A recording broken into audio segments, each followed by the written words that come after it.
Alright, hello. Welcome in everyone. My name is Upper Casserole, and this is a Stardew Valley speedrun. We're speedrunning the boiler room today, which is, the goal of which is to complete the boiler room, which is a room in the community center as fast as possible. And at the time of this recording, this is actually the world record for this category. So this is the fastest that anyone's ever completed the boiler room. And it's using a very peculiar and funny route. As you probably noticed from the title of this video, what we're doing is we're actually not going to go into the mines at all, which sounds crazy, but it actually works. As you saw right there, we're using legacy randomization, but we're not setting a game seed, so everything is going to be random and unseeded as we kick off this run. So, as many Stardew speedruns do, we're going to start this off by sleeping repeatedly. We're actually going to sleep until the 6th of spring for a couple of reasons, the main one being forage. So sleeping until Saturday is a really ideal time to go look for forage. The way forage works in this game is that it resets every Sunday and then starts accumulating throughout the week. So if you don't pick up any of the forage, it just accumulates and accumulates and accumulates. And then on Sunday, it resets again. All the forage gets cleared and it starts over. So Saturday is the best day to go out because the forage has had a whole week to accumulate. You saw me, I was picking up and putting down that box of parsnips repeatedly to drain my stamina. I want to run out of stamina today at a certain amount. And we're chopping some trees so that we can just make a chest, which will just make inventory management a lot easier. And that's our main objective today. The main thing we're doing is we need to trigger the community center cutscene, and that can only be triggered after 8 a.m. and only after the 5th of spring. So that's another reason to sleep until the 6th. And the other thing we're doing is we're looking to pick up as much forage as possible. We need to complete a couple of bundles. So we're ideally going to find a leek and a horseradish, which we do. You can see them up there. You may also notice that you can see a huge amount of the map.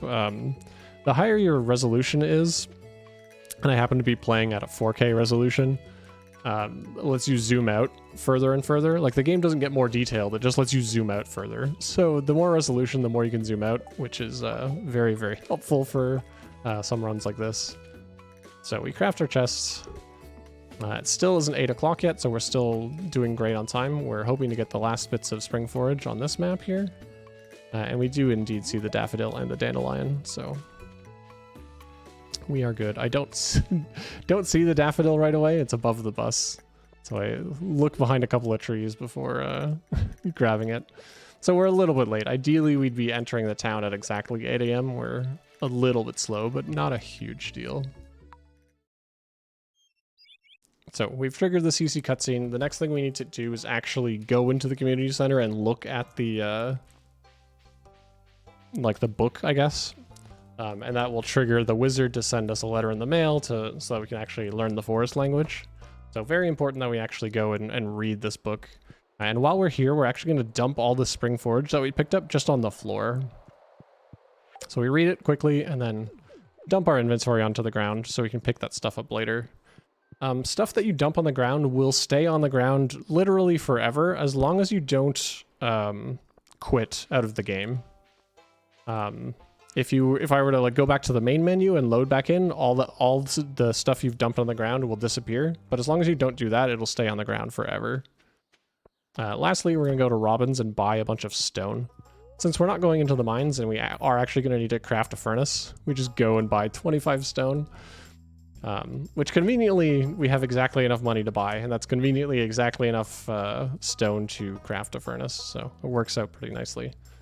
And then we're just gonna pass out, which is the fastest way to get back to our farmhouse. Passing out has a couple of drawbacks, namely the next day you're going to wake up at half stamina. We don't care about that because we're just going to sleep again. And you lose, I want to say 10% of your money, up to a maximum of 1k, but we obviously have 0 money right now, so passing out is a complete free roll. We're going to be doing it a couple times in this run. It's a fast way to get back to sleep. And with that, we are done with spring. We're now just going to sleep through spring. We need to complete a couple of bundles in order to actually get access to the boiler room. I believe we need to complete 2. So we're going to complete the spring forage and summer forage bundles. So we can actually get access to the boiler room, so we can actually complete it, of course.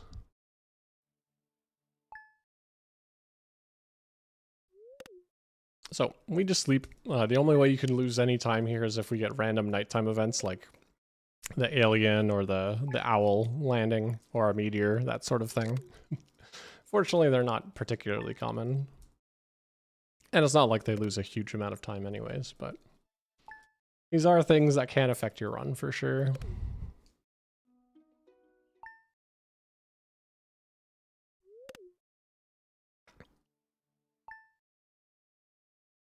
So we could do summer or we could do fall forage bundles. Summer is only 3 crops, so it's probably just a little bit easier on average.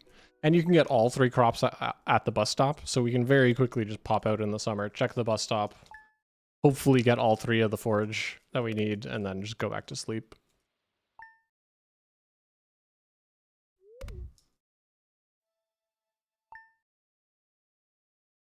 And again, we're going to do that on a Saturday in summer because that just has the most forage of any day of the week.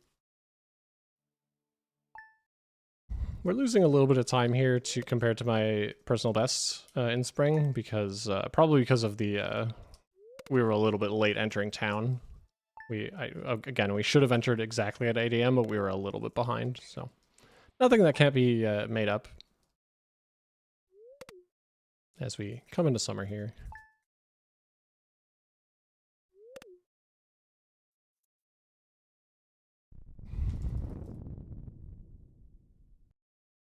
So summer 3rd, we always have this event. This is the earthquake. That one's not random. That always happens on summer 3rd.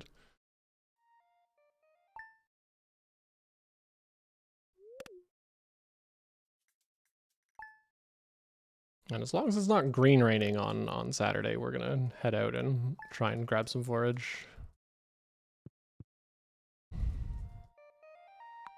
Marnie pops by and we adopt a cat. So on patch 1.6, the latest version of the patch, we can actually skip that cutscene and it auto adopts the cat, which is awesome. Because on older patches, it was actually optimal to not adopt the cats, but who wants to not adopt a cat?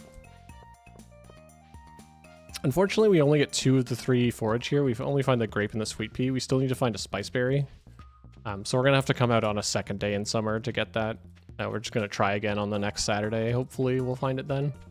You also saw that I checked my mail really quickly. It's important we do that. We need to actually get the letter from the wizard asking like where he's inviting us over to his tower. Otherwise his door will just be locked when we show up there, and that's really sad. And I've definitely never done that before. Definitely haven't messed that up several times in previous runs.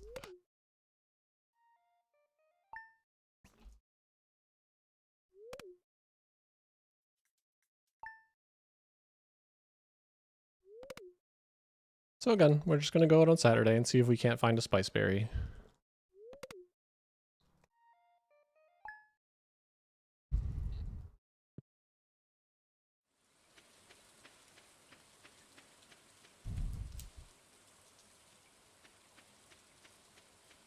Oh, there is one in the top corner. I missed it actually for a second there, but yeah, there it is. So we are good.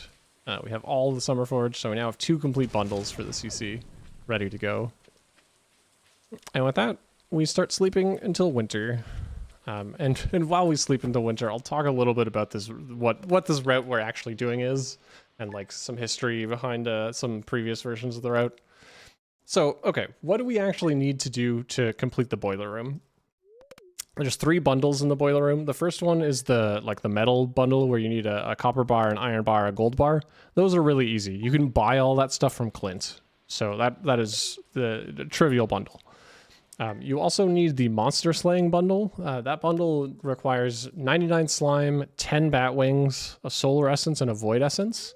But you actually only need 2 out of those 4 things. So 99 slime is right out. That just takes way too long. Bats start spawning on floor 30 of the mines. And you can get 10 bat wings pretty quickly. Solar essence, the earliest you can get that is from a ghost, which start spawning on floor 50 of the mines. And then void essence starts spawning on floor 80. So the fastest we can do is bat wings from bats, and then a solar essence from 450. And then the geologist bundle, you need a quartz, a fire quartz, frozen tear, and an earth crystal. So the regular quartz and the earth crystal start spawning on floor 2 of the mine, so those are both very easy to get. Frozen tier, you need to get to floor 40, sorry. And fire quartz, you need to get to floor 80. So the naive way to complete a boiler room is just get to floor 80 as fast as possible and get all these gems and stuff as you go. And that is what was previously the fastest way to do this. Some other speedrunners started coming up with some alternative routes. So in theory, you only need to get to floor 50. The only reason we need to go to floor 80 is for the fire quartz. So there are a couple of alternative ways to get the fire quartz. Lila Lopin, who's another speedrunner, started looking into some other ways you could do it. One easy way is you can get the wizard to mail you one. So certain NPCs in this game, when you befriend them, they will start sending you random gifts in the mail. And the wizard has a chance to send you fire quartz in the mail. So we also need to visit the wizard anyways, because we need to get the forest magic. So we just go on his birthday, give him a birthday gift, and he just so happens to also love solar essence. So we get to floor 50 of the mines, get 2 solar essence instead of 1, gift 1 to the wizard on his birthday, and then hope to get a fire quartz in the mail. And that's not a bad route at all. The only slow thing about it is that the wizard's birthday is in winter, so you have to sleep all the way until winter, whereas ordinarily you could just get to floor 80 as fast as you can. Instead, you can get to floor 50 and then sleep until winter, which is a little bit faster. I had the thought of trying to use the Feast of the Winter Star, which is another alternative. So Pierre can actually sell fire quartz at the Feast of the Winter Star. Again, you still have to sleep until winter this way, but it's maybe a little bit more consistent than getting a gift from the wizard in the mail, which can be a little bit random. But I actually came up with a crazier idea, which is this route that we're seeing right here, which is that the idea from this came from, again, a couple of other speedrunners. I believe it was Lee Chateau and Ethan M. were routing Gamba percent is what they called it, which is basically a speedrun to get into the casino as fast as possible. And to get into the casino, one of the things you need is a solar essence. And I watched this run, and I was like, "What? But they're not going to the mines. Where are they going to get the solar essence from?" And they got it from Skull Caverns, which was really interesting. And the more I thought about it, the more I realized you can actually get everything for the boiler room in Skull Caverns. Since, yeah, like the Skull Caverns has all of those things. Now, to get to Skull Caverns, in theory, you need to go to floor 120 in the mines, which is obviously going to be even slower. But again, on patch 1.6, they added the Desert Festival, and during the Desert Festival, Skull Caverns is just open. So if we can get to the deserts, we can just get everything from Skull Caverns, from like literally floor 1 of Skull Caverns, just resetting floor 1 over and over again. And that's exactly what we're going to do here. So instead of just completing the boiler room, we're actually first going to complete the vault, use that to get to the deserts, and then use that to complete the boiler room. Which sounds kind of good in theory. The problem is completing the vault actually costs 42,500 gold, which is a lot of gold, and that's why we're sleeping till winter. Obviously, I mean, we need to sleep until a Desert Fest in year 2 anyways, but in winter we have some shenanigans to make money. We're also going to check a bunch of crates here. We're looking for bombs. We need bombs in order to kill mummies to actually get the solar essence, and that's why we picked the beach farm, specifically so we can get cherry bombs. And also coffee and burgers are quite nice to find here. So we're going to go visit the wizard now. We need to actually get the forest magic. We also need to complete the winter forage bundle. Since the vault, so the boiler room, you only need to complete 2 bundles to access it, but the vault, you actually need to complete 4 bundles. So we're going to add the winter forage bundle, and then we're going to actually complete the like the blacksmith bundle as well to get access to the vaults.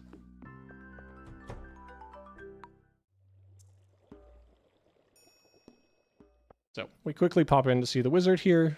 We get the forest magic, and we are on our way out. We still don't have a crystal fruit, which is why I'm coming all the way down here to look for one. There is one now, you can see it on the far right side of the screen, kind of awkwardly located, unfortunately. But it's the best we got. So we're going to go out of our way to grab it. And with that, it is time to make some money. So again, we need to make 42,500 gold, plus we need to make enough money to buy everything we need to buy from Clint. So we need to buy like a bunch of ore and coal and stuff. Again, we're not going to the mines, so we're going to need to buy all that stuff. And the way we're going to do this is using a trick called winter forage farming. If you're familiar with Stardew speedrunning, you've probably seen this sort of thing before. But the basic idea is whenever you till a square on the ground in this game, there is a random chance that you will dig up something, notably clay. In winter, you can dig up winter forage, which is what we're looking for here. And the way that that works is before you till, the game decides, it picks a bunch of squares on the ground and says, if you till this square, it'll be a thing. It'll be winter forage. And that's random squares that it picks is based on the number of times that you've tilled. So every time you till a square, the pattern, the random pattern, as it were, moves slightly. And we can actually predict that and track it and follow this pattern, which is what we're doing right now. So basically, I'm tilling specifically these squares in a specific order because now that I have found one piece of winter forage, we can just follow this pattern and get winter forage with every single till. And this is a very convenient way to make a lot of money. Basically, winter forage sells for 85 gold on average,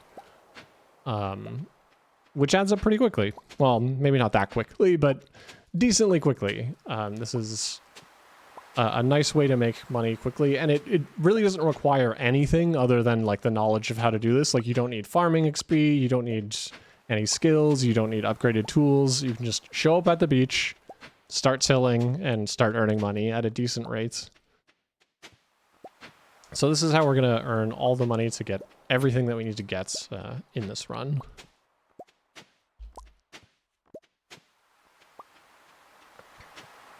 So we're actually going to need to do this for 2 days. We're going to do this once today and then once like next week in winter, as it were. Because it's just 42,000 gold is still just a lot. We need, like, I want to say around 600 total winter forage to pay for everything, and that's just gonna take a minute. But this is still faster than going to floor 80 in the mines. Getting to floor 80 in the mines does actually take a long, long time. Not that much longer, though. It's actually pretty comparable. It's actually really interesting. There's like, so as I said, there's the floor 80 route, there's the go to floor 50 and then get the fire quartz some other way route, and then there's this route, which is, you know, gonna go to Skull Caverns instead. And all three of them are just like within a few minutes of each other. As I said, this is currently the world record. We're gonna leave and go, we're gonna go to the CC and then we're gonna go to Pierre's and do some shopping. So this is the world record right now. I think the actual fastest route is to go to floor 50, get everything else, and then for the fire quartz, what you want to do is you want to get an Omni Geode, and then just crack it open at Clint's and pray. You gamble on the 1 in 42 chance that it's a fire quartz. That is probably actually the fastest way to do this route, but obviously very RNG heavy. So we're completing some bundles. We're picking up the spring forage that we left on the ground here. Unfortunately, that leak there is like just out of reach, so we have to actually watch this cutscene and then pick it up and then watch the second half of the cutscene. Ideally, we would have just grabbed it all while we were in that menu. But yeah, there's 2 bundles, so that's unlocking the boiler room, but as I said, we're trying to unlock the vault, so we're going to complete a 3rd bundle here as well after we pick up that. So we're also going to grab our rewards for completing those 3 bundles, which is a pile of seeds, the spring seeds, summer seeds, and winter seeds. And we're just going to sell those for, it's a few thousand gold worth of money just to sell it. So we're going to do that. Here I'm just splitting my snow yams in half. I'm going to sell some, we're going to go to Pierre's right now and sell some stuff, and I wanted to sell like pretty much exactly 28 snow yams, so we split that pile up in half now. Because, yeah, we're going to do our shopping with Clint right now, since everything is open. So go to Piers, sell all our seeds, sell half our snow yams. We're going to make now a pit stop at the saloon. We're going to buy some salads. We need some food for to continue doing this winter forage farming that we're doing on the beach. So we're just going to buy 6 salads. If you wanted to be a little spicy with money, you could sell a couple more snow yams and buy some coffee, which can save some more time, but it starts to make the money route look like really, really tight. It's already like fairly tight. Anyways, popping over to Clint, we're going to buy 25 copper, 5 iron, and 5 gold. We need 25 copper because we need to actually make a furnace, which costs 20 copper. And then we're just going to buy 3 coal. So that is exactly enough to smelt all the bars that we need to smelt for the blacksmith bundle. And with that, we're going to return to the beach and continue doing clay farming, as it were.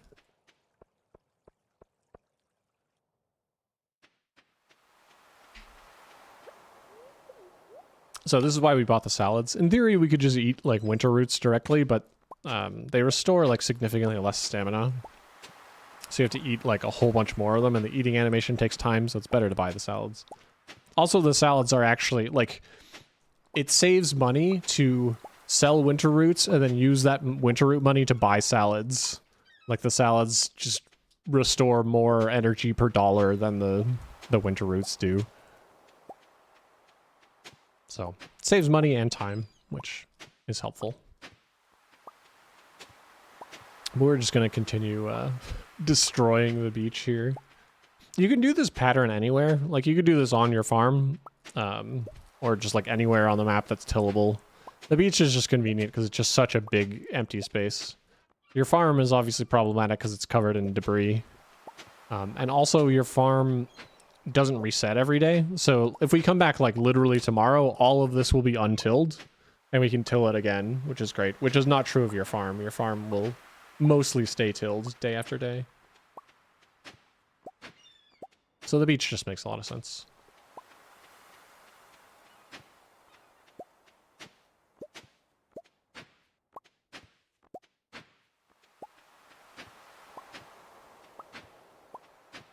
So this is around 200 we've just tilled. We're going to till 100 more, so we're going to do that same pattern again down here.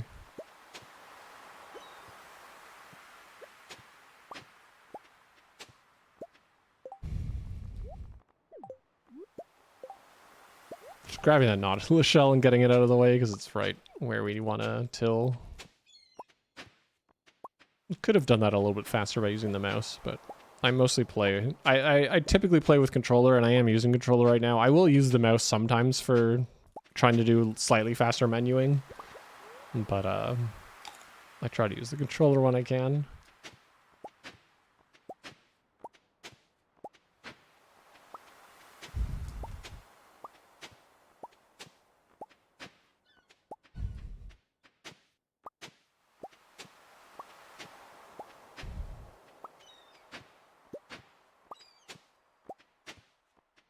So we're almost done this pattern for today. We're just basically going to continue this until we run out of space, and then we're just going to pass out and teleport back home.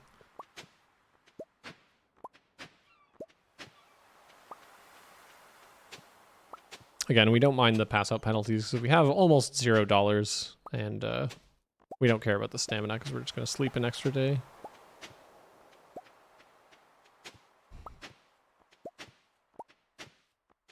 I actually didn't do this as carefully as I could have. Ideally, I would be like literally running out of energy right as I'm finishing this pattern, which I could have set up by like eating my salad at a slightly better time. So instead, I'm just going to use the fishing rod to pass out a little bit more quickly. The fishing rod drains 8 stamina per cast, so it's a lot faster to use for exhausting than swinging your tools. We get most of the way there with this pattern, but yeah, we'll use the fishing rod to do the last little bit, or just use our pick.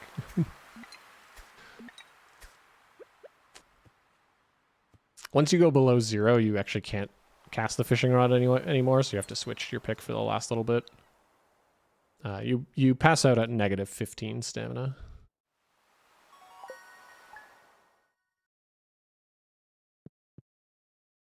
So we're going to pop outside. Now that we have copper, Clint's going to come visit us and teach us how to craft furnaces, which is why we step outside. We're gonna grab the stone that we bought from Robin way back when to craft a furnace. And we're gonna make some bars. If I could place this furnace properly. Again, the perils of using a controller.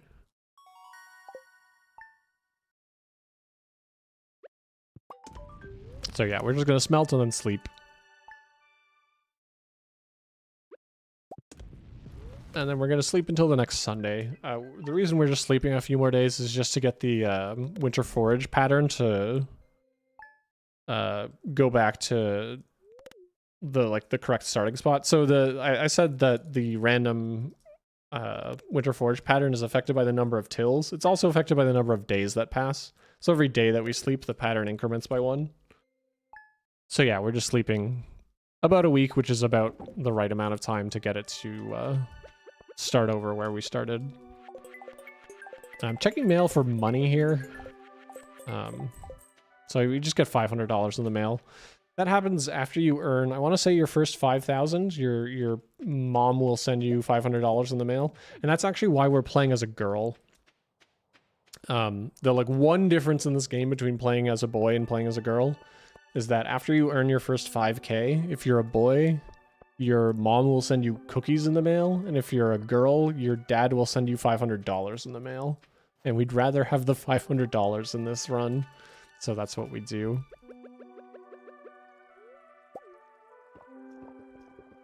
Grabbing the bombs. I dropped the bombs on the ground earlier there. We're picking them up now because we're gonna want them.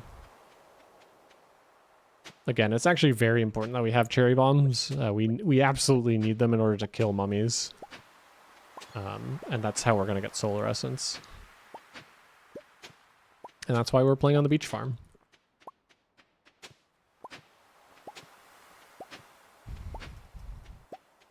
Yeah, if you couldn't play on the beach farm, this route would actually not work, question mark? Because you could get, actually that's not true. You could get bombs other ways. It'd be a little bit more awkward though, for sure. I guess the easiest way,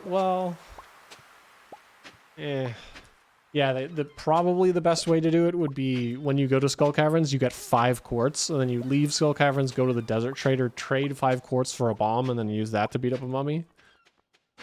Which is probably fine, like you probably find 5 quartz before you find all of like fire quartz, earth crystal, frozen tear anyways. But it's kind of awkward. You'd rather just get this stuff from the beach. And again, the beach farm also gives us burgers and coffee, which are both excellent. Like we've drunk coffee already today, and we're using the speed buff to get through this more quickly.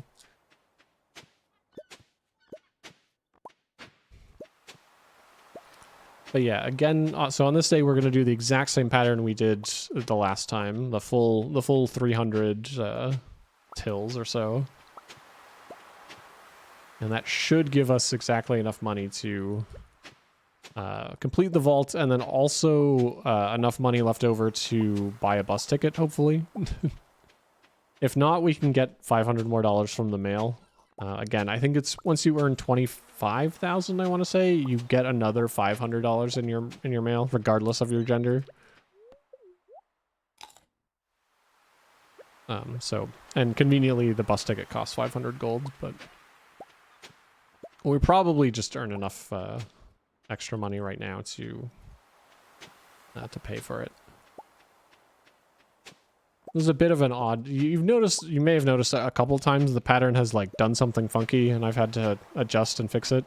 This does happen, so this pattern isn't just like 100% perfect. You do have to be able to adjust to like some weird corner cases with the RNG, which I did there. It's not a huge deal. It's something you learn when you learn these patterns. If you're interested in learning these patterns, there's a bunch of tools online to help you learn them. In particular, there's a Blaze Predictor, which can literally show you exactly which tiles you till and when. It's very, very useful for any sort of speed runs or like other challenge runs. And it does a bunch of other things as well. And there are, of course, tons of like YouTube videos that can show you how to do these patterns as well. Or you could just copy what I'm doing here. It's not overly complicated. You just need to figure out how to deal with like the weird corner cases. But yeah, for this pattern to work, it is important that you select legacy RNG, which I did at the very beginning of the run. So on patch 1.6, some of the random things, including the winter forage farming, became, I'll say, more random. Basically that, yeah, because of these patterns existed, they were patched out of the game. But CA, the developer of this game, kindly added an option for legacy randomization, which allows speedrunners to continue to use them if they want. Which we do in a lot of cases. And it's not just for winter forage farming, it's for a bunch of other things as well. Legacy RNG is quite nice in a lot of cases.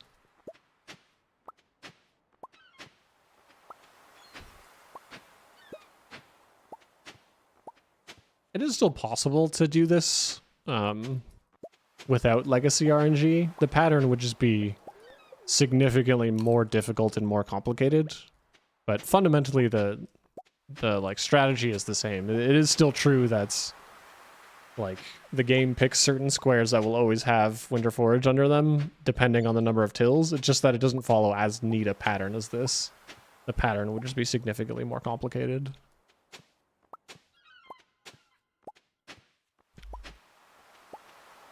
Because this pattern is obviously pretty straightforward.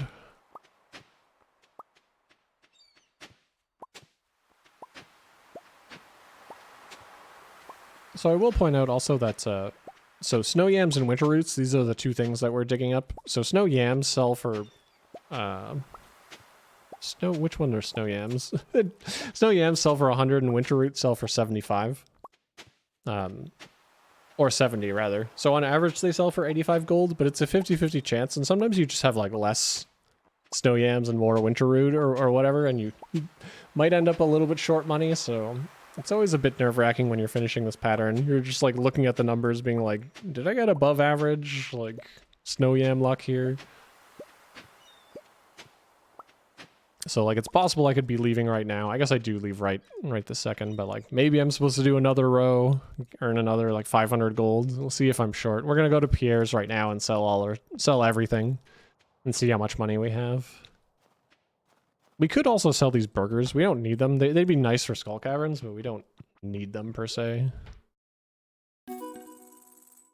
But we do have about 1,000 extra, right? We need 42,500. We have 43,500. Is perfect. So we're just going to run to the CC, complete the vault. Incidentally, completing the vault is also a speedrun. Like this is a speedrun as well, just like completing the vault as fast as possible. The world record for that category is about 28 minutes, and obviously you can see by the timer we're doing it about 32, which is not bad. This is actually not a bad vault run. But that's not the run we're doing right now. We are trying to complete Boiler Room. It just so happens that one of the fastest ways to do it is to complete the vaults. We grabbed the chocolate cake as one of our rewards, and that's just, again, more food for Skull Caverns. The enemies in Skull Caverns do not mess around. And that's time for the vault run. Yeah, 32 minutes and change. Yeah, not a bad vault time at all. You could obviously do it much quicker by just, like, you wouldn't complete the, you wouldn't do the blacksmith bundle, right? You would just do, like, fall forage in addition to spring, summer, and winter forage. And that's how you'd save some of the time. But that is more or less what an optimal vault speedrun looks like. Is just get money with winter forage farming, complete 4 bundles, and complete the vault. So, the Junimos repair the bus. Now the only thing left for us to do is to just sleep until the Desert Festival, which is, I want to say, spring 14, 15, 16. I could be wrong. We'll see. We'll see when we get to spring. If it wasn't clear, I'm recording this voiceover after the fact on this run. I have not done this live.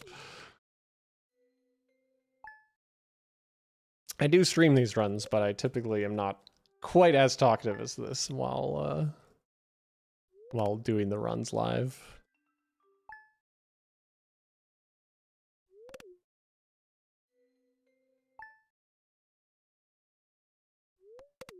Oh, it's 15, 16, 17. That's the Desert Fest. And we're actually going to sleep until the 16th. So on, I want to say the 15th and 17th, you have to wait until Pam wakes up, which is like 9 a.m. in order to actually like drive you to the desert.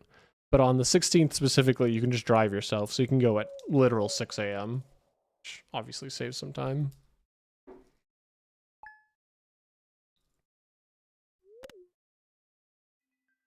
So we've completed the blacksmith bundle. So what we need a solar essence, a void essence, which we're going to get from a serpent and a mummy, respectively. And then we just need to find a quartz, a fire quartz, an earth crystal, and a frozen tear. All of which can spawn on literally floor 1 of Skull Caverns. So we're just going to pop into floor 1, look around, leave, reset floor 1 again. It's random every time you leave and come back in. So we're just going to roll the dice repeatedly until we get all of the things that we need.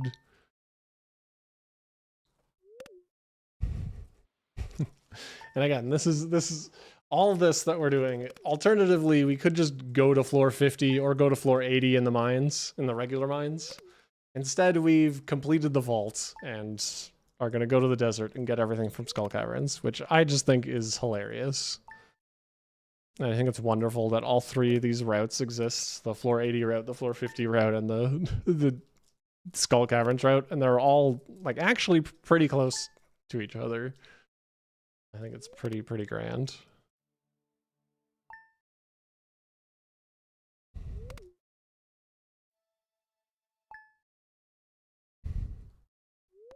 All right, almost done with the sleeping here. Just one more day.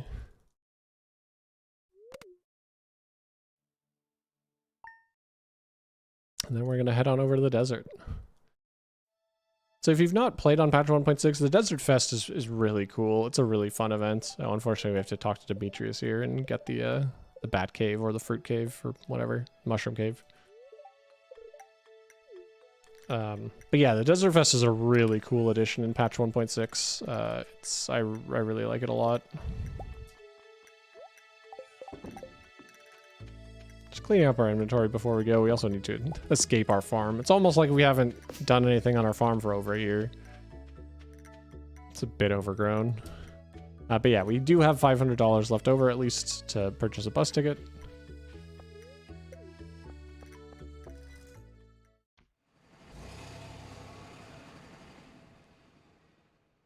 So one thing we're going to actually do before we go into Skull Caverns is we're going to talk to the chef here. So the chef sells you, or he doesn't sell you, he gives you a food for free and you get your choice of ingredients. We're going to specifically pick the extremely sharp cheddar and the uncomfortably hot sauce, which is going to give us an attack and speed buff. So we'll move slightly faster, which is nice, and we'll have +3 attack, which is actually huge because we do actually need to kill a serpent and a mummy, and we don't actually have a weapon because we never went to the mines.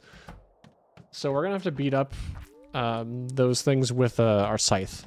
But the +3 damage buff is actually huge. So there's a fire quartz on this floor, which is awesome. We're gonna grab that. And we're gonna beat up the serpent since we're here already. So without the damage buff from the food, these attacks would be dealing like 2 or 3 damage per hit instead of like 10, 12, which this would just take an eternity. But yeah, it's really convenient that we can get the attack buff by just talking to the chef there.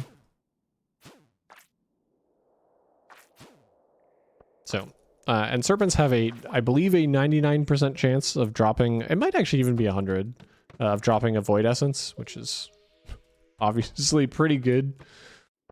There's a regular quartz, which is great. I'll grab that one.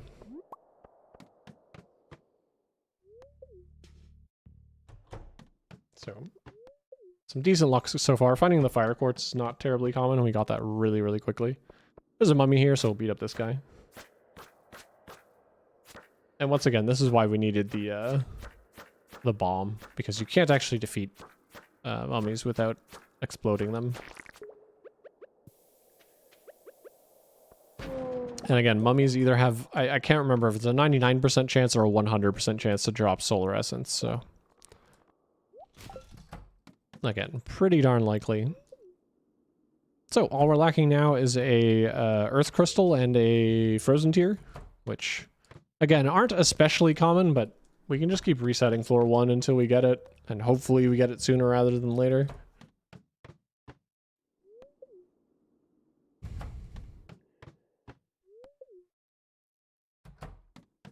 So yeah, I guess what is now the former world record uses the go to floor 50 and then get the fire quartz from the wizard birthday. And that is a 43-minute run. I don't remember the exact seconds counts. But if we can find those two things before 43 minutes, then we're golden. But obviously it is just coming down to luck a little bit. There's an earth crystal, which is awesome. We just need a frozen tear and we can get out of here.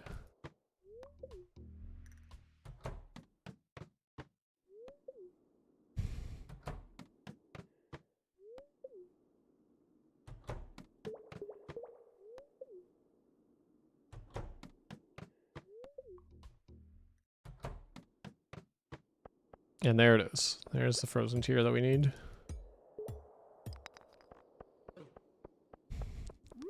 Might actually be faster to leave by just dying to a mummy. You just would get teleported out to the medicine tent outside, and you don't lose anything other than calico eggs if you die during the desert fest. That might have been a smidge faster. Maybe not, though. I'm not really sure. But anyways, we walk out. We just need to get to the CC as fast as possible. We still have the speed buff from the hot sauce, which is nice. As we run on over with all of our spoils.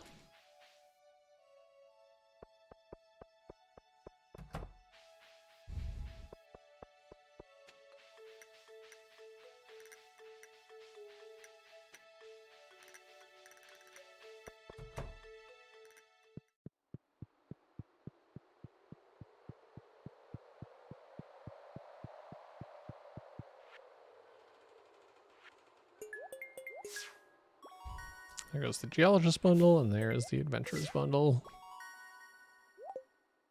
And then time is as soon as the room is fully restored after this cutscene.